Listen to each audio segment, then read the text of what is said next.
I think the theme in the field is moving away from intensive therapy. Now, that isn't a view shared by all, but survival has gone up in the field in general when we have substituted targeted agents for the cytotoxic agents. And we are now in a position to really start decreasing the use of cytotoxic agents with the addition of specific targeted agents.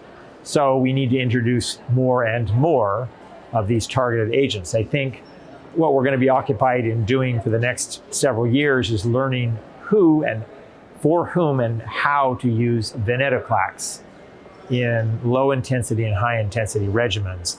But we need to continue to introduce new targeted agents. The next big category that's, I think, going to get approved are the menin inhibitors.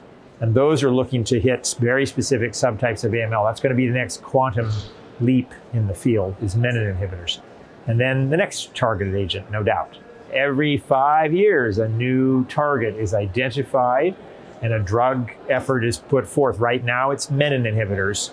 And you're going to find that those probably apply to both NPM1 and MLL. The NPM1 is a large chunk of these patients without a target.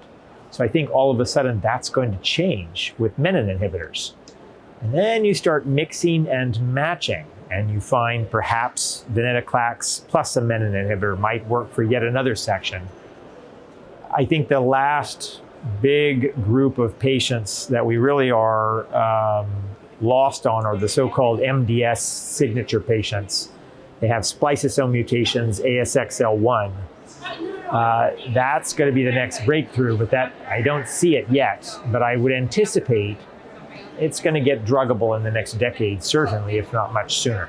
I think you're going to see less and less intensive chemotherapy, which is a very good thing. I don't know that you're going to see allogeneic transplant disappearing quite so soon, but that will be then the next object to make go away. We want to outlaw allogeneic transplant. We would like to eliminate the need for it, but right now we have not.